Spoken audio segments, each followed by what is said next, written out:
Facial multiple fractures ఉండడం వల్ల తని ఓటీకి షిఫ్ట్ చేశారు. మేము వెళ్ళేసరికి తనకి సర్జరీ జరుగుతుంది రైట్ నౌ.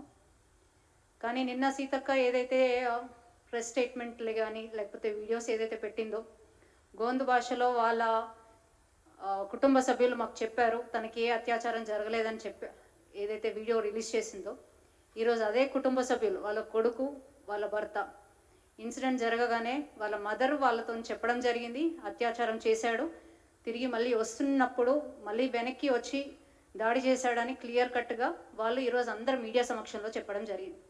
దీన్ని కేవలం డైల్యూట్ చేసే విధంగానే రాష్ట్ర ప్రభుత్వం వ్యవహరిస్తుంది.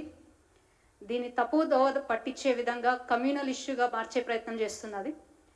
సో భారతీయ జనతా పార్టీ మహిళా మోర్చా నుంచి మేము డిమాండ్ చేస్తున్నాము తనకి వెంటనే ప్రాపర్ చికిత్స జరగాలి. ఇంకో విషయం ఏంటంటే ఏదైతే సస్పిషన్తోని అమ్మాయిని ఆమెని తీసుకొచ్చారో దాని ప్రైమరీ ఇన్వెస్టిగేషన్ ఎక్కడ ఇప్పటివరకు జరగలేదు. రేప్కి సంబంధించిన ఏ ప్రైమరీ ఇన్వెస్టిగేషన్ జరగలేదు.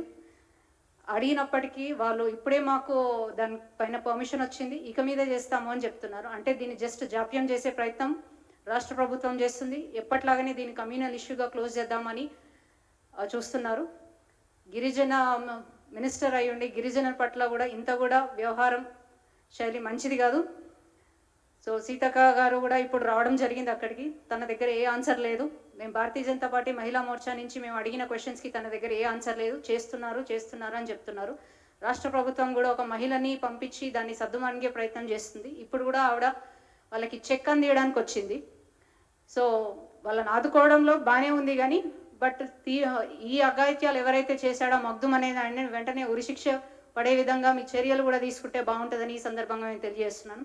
ఈరోజు రాష్ట్ర వ్యాప్తంగా కూడా మహిళా మోర్చా అన్ని జిల్లాలలో ఈ యొక్క అంశం పైన ధర్నా నిర్వహిస్తున్నారు. ఆ మహిళకి ఏదని అన్యాయం జరిగి దీన్ని కమ్యూనల్ ఇష్యూగా మారిస్తే మాత్రం భారతీయ జనతా పార్టీ మహిళా మోర్చా నుంచి దీన్ని మేము తీవ్రంగా ఉద్రిక్తం చేస్తాము. ఆ మహిళకి న్యాయం జరిగే విధంగా ఇక మీద కూడా ఎక్కడా కూడా గిరిజన మహిళలకి ఏ ఒక్క అన్యాయం జరగకుండా భారతీయ జనతా పార్టీ మహిళా మోర్చా చూస్తుంది. ఇప్పటికీ కూడా వాళ్ళకి ఆల్రెడీ మేము మొన్న తెలంగాణ ఉమెన్స్ కమిషన్కి రిప్రజెంటేషన్ ఇచ్చినప్పుడు ఆల్రెడీ చెప్పడం జరిగింది 12% increase in the crime rate from NCRB. అది చెప్పినప్పటికీ కూడా ఎటువంటి దానిపైన చర్యలు తీసుకోకుండా రాష్ట్ర ప్రభుత్వం వ్యవహార శైలిని మేము తీవ్రంగా ఖండిస్తున్నాము. భారతీయ జనతా పార్టీ మహిళా మోర్చా ఈ మహిళకే కాదు ఇక మీద ఏదైనా మహిళలకు జరిగితే మాత్రం తీవ్ర పరిణామాలు ఎదుర్కోవాల్సి వస్తుందని ఈ సందర్భంగా మీకు తెలియజేస్తాను.